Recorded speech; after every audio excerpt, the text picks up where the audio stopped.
নমস্কার বন্ধুরা, আমি সোনালি। আমার রান্না চ্যানেল ফুড আড্ডাতে আপনাদের অনেক স্বাগত। আমি আজকে বানাবো এঁচোড়ের কোপ্তাকারি। চলুন দেখে নিই কোপ্তাকারি বানানোর জন্য কী কী উপকরণ লাগবে। এঁচোড়ের কোপ্তা গড়ার জন্য আগে থেকে সেদ্ধ করে রেখেছি এঁচোড়। এখানে আলু ম্যাশ করা আছে, এখানে আছে বেসন ড্রাই রোস্ট করা, আর কিছু মশলা লাগবে। এটা লঙ্কা, শুকনো লঙ্কা, গোটা জিরে, গোটা ধনে ড্রাই রোস্ট করে গুঁড়ো করা, এটা গরম মশলা গুঁড়ো, এটা নুন, এটা কাঁচা লঙ্কা কুচি। এবারে আমি কোপ্তা করার জন্য একে একে উপকরণগুলো নিয়ে নিচ্ছি।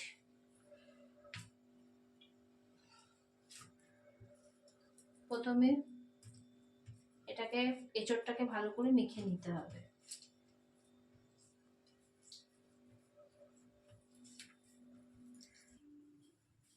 আমাদের এঁচোড়টা ম্যাশ করা হয়ে গেল। এবারে ম্যাশ করা আলু এর মধ্যে দিয়ে দিচ্ছি।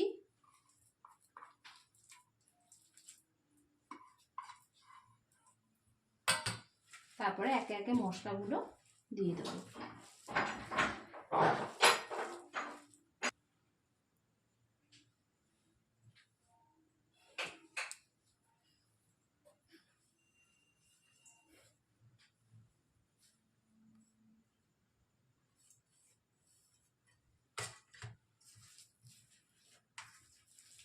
সব মশলাগুলো দিয়ে মাখছি।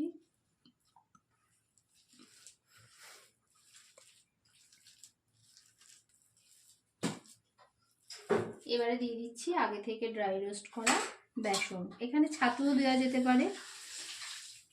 ছাতু না থাকলে ঘরে বেসনটাকে আগে থেকে একটু ড্রাই রোস্ট করে নেবেন, তাহলে জিনিসটা ধরে রাখবে। আমি এবারে কড়াইতে তেল গরম করতে দিচ্ছি। তেল গরম করে তারপরে আমি কোপ্তাগুলো একে একে গড়ে কোপ্তাগুলো ভেজে নেব।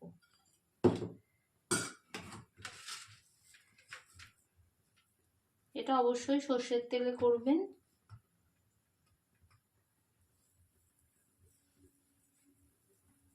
কোপ্তাগুলো গড়ে এরকম চ্যাপটা করতে হবে।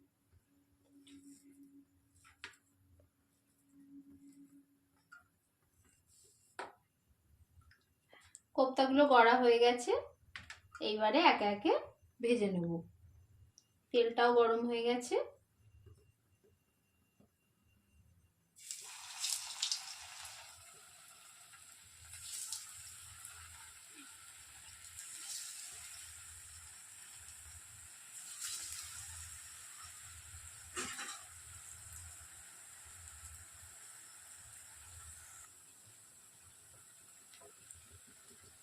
আঁচটা একটু কমালাম, কমিয়ে এবারে এগুলোকে উল্টে দিচ্ছি।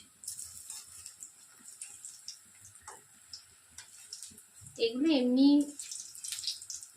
তরকারি করার আগে শুধু মুখে খাওয়া যায়, খেতে খুবই সুন্দর হয়।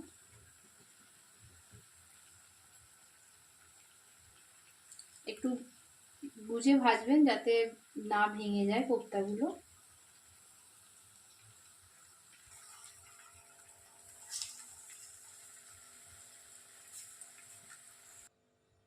কোপ্তাগুলো আমার সব ভাজা হয়ে গেছে। এবারে ওই তেলে আমি ফোড়ন দিয়ে তরকারিটা বানিয়ে নেব। প্রথমে কিছু গোটা জিরে ফোড়ন দিচ্ছি, তেজপাতা আর গোটা গরম মশলা ফোড়ন দিলাম। ফোড়নের একটা সুন্দর গন্ধ বেরোলে আলুগুলো ছেড়ে দেবো। এবারে আমি আলুগুলো ছেড়ে দেবো, দিয়ে আলুগুলো ভাজতে হবে।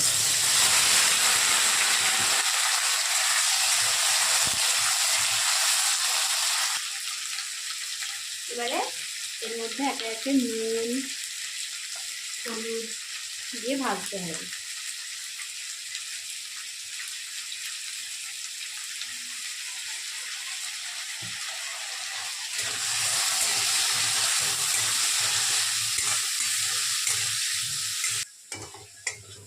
আলু ভাজা প্রায় হয়েই এসেছে। আপনারা একটু বুঝে করবেন, আলুটা যাতে সেদ্ধ হয়।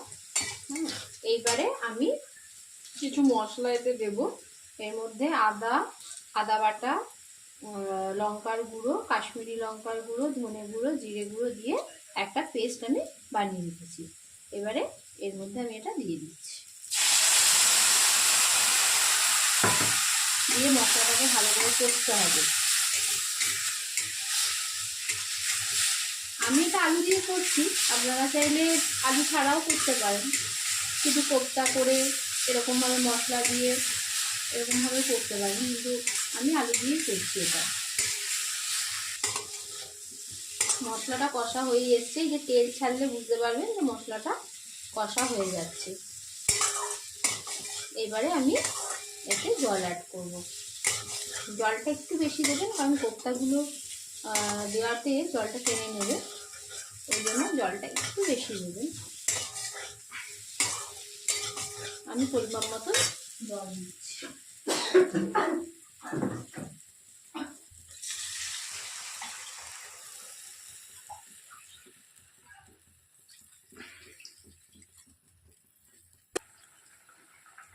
এবারে এতে পরিমাণ মতো নুন দিয়ে দিচ্ছি। আপনারা আপনাদের স্বাদ অনুযায়ী নুন দেবেন।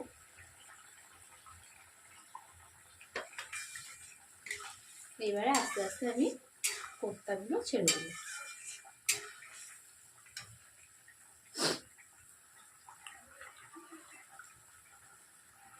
কোপ্তা ছাড়ার পর বেশি নাড়বেন না, তাহলে কিন্তু ভেঙে যাবে।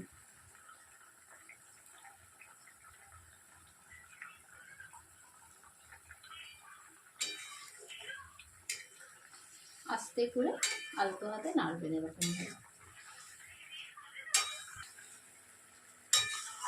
তরকারিটা হয়েই এসছে। এইবারে নিরামিষ রান্না যেহেতু, এর মধ্যে 1 চামচ গরম মশলা অ্যাড করছি আর একটু ঘি। নিরামিষ রান্নায় ঘি গরম মশলা দিলে খেতে খুবই সুস্বাদু হয়।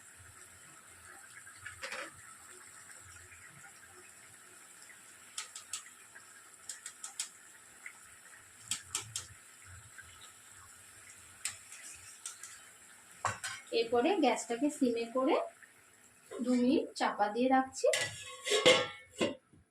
যাতে গন্ধটা ঠিকঠাক মিলে যায় মধ্যে, তারপরে অফ করে দেব। 2 মিনিট হয়ে গেছে, এবার ঢাকাটা খুলছি। হ্যাঁ, রান্না একেবারেই রেডি সার্ভ করবার জন্য।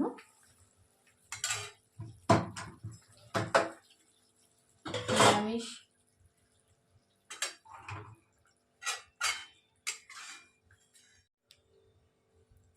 এবার ঢেলে নিলাম বাটিতে। আপনারা যে কোনো নিরামিষের দিনে এটা বানিয়ে টেস্ট করে দেখতে পারেন, খুবই সুস্বাদু হয় খেতে। বাড়ির সবারই ভালো লাগবে আশা করি।